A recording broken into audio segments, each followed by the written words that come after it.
Hello students चलो political science रो केतना important questions 2-3 मार्किया विशिष्ट क्वेश्चन गुडा कटिके देखिबा। अच्छा जो पिला मन चैनल को नवारे आसो चैनल टी सब्सक्राइब करनियो। देखो मु पढुची प्रथम इंपोर्टेंट क्वेश्चन नीति आयोग कोन। मोदी सरकार 2014 रे क्षमता हासिल कला पोरे हमर जो योजना आयोग माने प्लानिंग कमिशन बोली थिला that was converted into NITI Aayog. एबे ताकू नीति आयोग रे रूपांतरित करा गला। अच्छा एभली विकासोन्मुखी राष्ट्र भारत जहार सर्वांगीन विकास पाई नीति प्रस्तुत करिबा और राष्ट्रीय संबल को संपूर्ण भावे भरपूर विनियोग करिबा रो मानदंड प्रस्तुत करिबा एही नीति आयोग रो मुख्य उद्देश्य। नेक्स्ट जीवा 2 नंबर दौत शासन एटा गुथर परीक्षा रे आस्थिला और इंपोर्टेंट पिला माने भारत एक संघीय राष्ट्र आम जाने एभली राष्ट्र गुड़ाक दुईटी सरकार थाए ताको दौत शासन बोली कहा जाए। गोटे केंद्र सरकार आ गोटे राज्य सरकार। तो केंद्र और राज्य सरकार एठारे निज निज क्षमता अनुसार शासन परिचालना करुथबारु भारत रे दौत शासन प्रचलित। अच्छा दुईटी सरकार विशिष्ट शासन को दौत शासन कहा जाए आम ये जानले। नेक्स्ट जदि तुमको पचरा जीव पिला माने भारतीय संघीय राष्ट्र प्रकृति दर्शाओ बोले कौन लिखिबो।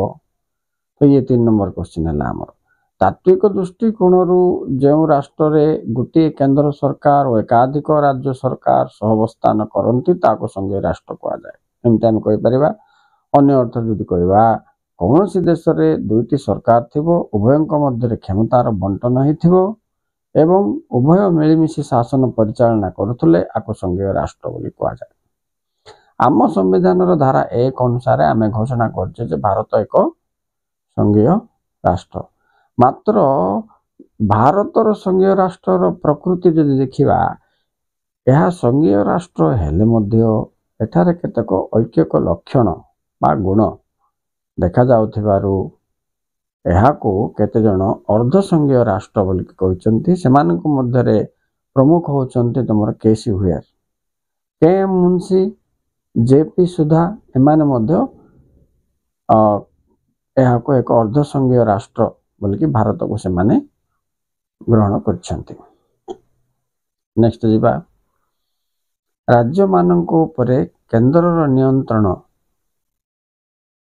एटा कोन ना भारत रे केंद्राभिमुखी संघीय व्यवस्था प्रचलित किभली बोली पचारले मध्ये आमे एटा लिखि परिबा जे आम संविधान रो 257 धारा अनुसार केंद्र सरकार राज्य सरकार को नियंत्रण करती। कारण समस्त राज्य सरकार केंद्र सरकार निर्देश अनुसार भारत रे कार्य करिथांती। देखो को विषय रे जेमति कि केंद्र रो रेलपथ सुरक्षा राज्य सरकार दायित्व दिया जाय थाए। ठीक सेमती जातीय और सामरिक गुरुत्व वहन करुथबा जोगाजोग तथा अन्यान्य परिवहन रो निर्माण रक्षणाबक्षण इत्यादि केंद्र सरकार मालिकाना थिले भी राज्य सरकार याको देखिबा को बाध्य केंद्र निर्देश अनुसार। सेहिबरी दलित और आदिवासी कल्याण पाई केंद्र निर्देश अनुसार राज्य सरकार कार्य करिथाए।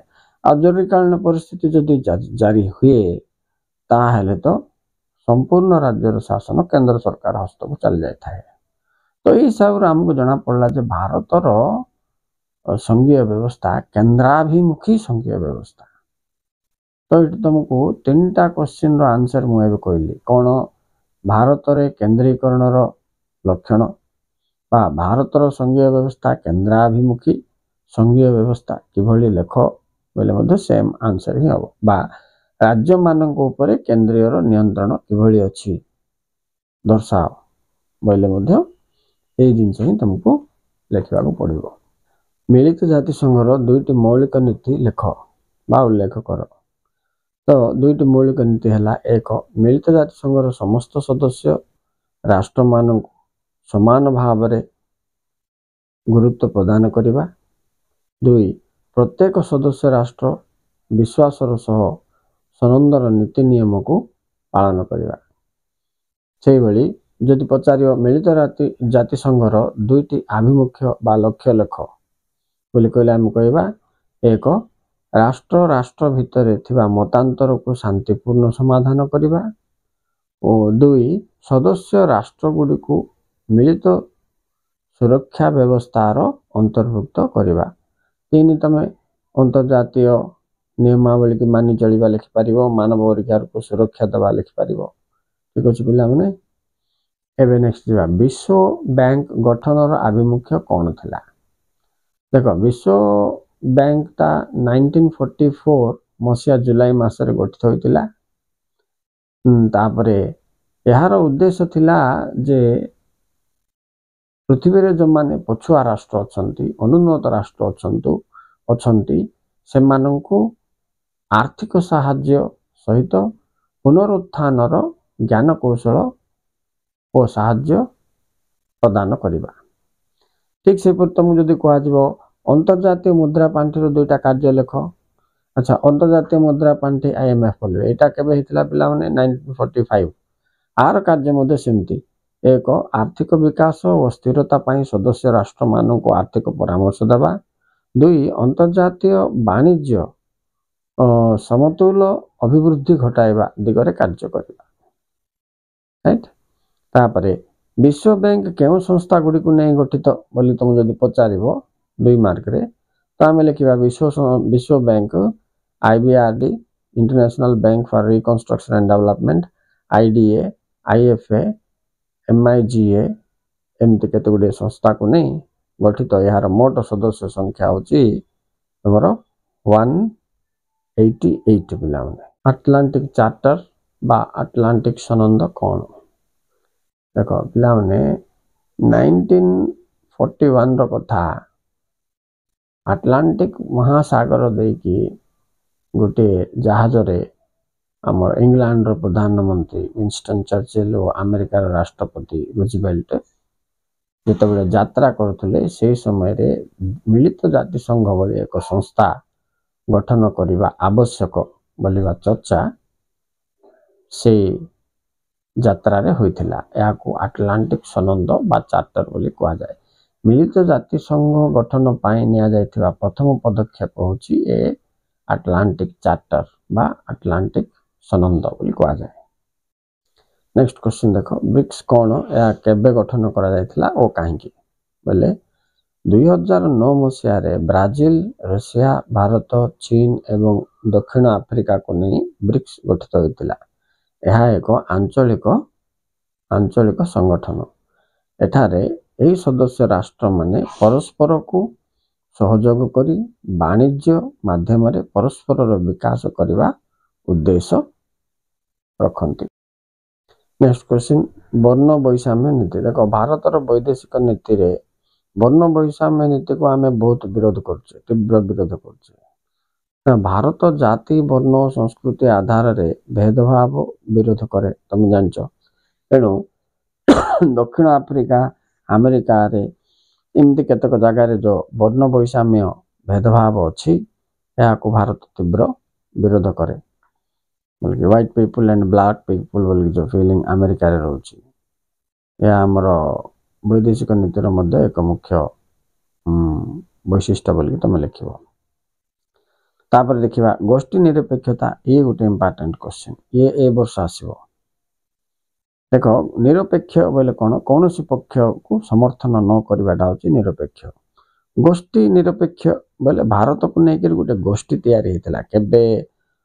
ଶୀତଳ ଯୁଦ୍ଧ ଯେତେବେଳେ ଆରମ୍ଭ ହେଲା, ଦ୍ୱିତୀୟ ବିଶ୍ୱଯୁଦ୍ଧ ପରେ କ'ଣ ହେଲା, 1945 ପରଠାରୁ ଆମେରିକା ଓ ଋଷିଆ ମଧ୍ୟରେ ଶକ୍ତିର ପ୍ରତିଯୋଗିତା ଆରମ୍ଭ ହେବା ପରେ ସେମାନେ ପୁରା ବିଶ୍ୱର ରାଷ୍ଟ୍ରମାନଙ୍କୁ ନେଇକି 2ଟି ଗୋଷ୍ଠୀରେ ପୁଣି ବିଭକ୍ତ କରିବା ପାଇଁ ବୋଲିକି ଚେଷ୍ଟା କରୁଥିଲେ।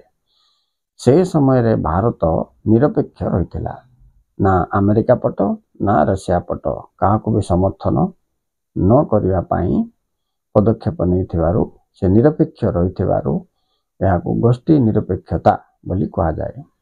ଓକେ, ନେକ୍ସଟ ସାର୍କ କେବେ ଗଠନ ହୋଇଥିଲା? ଏହାର ସଦସ୍ୟମାନଙ୍କର ନାମ ଲେଖ। ଦେଖ, ସାର୍କ 7ଟି ଦେଶ ଏସିଆର ଦେଶକୁ ନେଇକି ଗଠନ ହୋଇଥିଲା। ସାର୍କ ମାନେ ଦକ୍ଷିଣ ଏସିଆ ଆଞ୍ଚଳିକ ସହଯୋଗ ସଂଘ 1985 ମସିହାରେ ଗଠନ ହୋଇଥିଲା। 7 ଜଣଙ୍କୁ ନେଇ ଗଠିତ ହୋଇଥିଲା।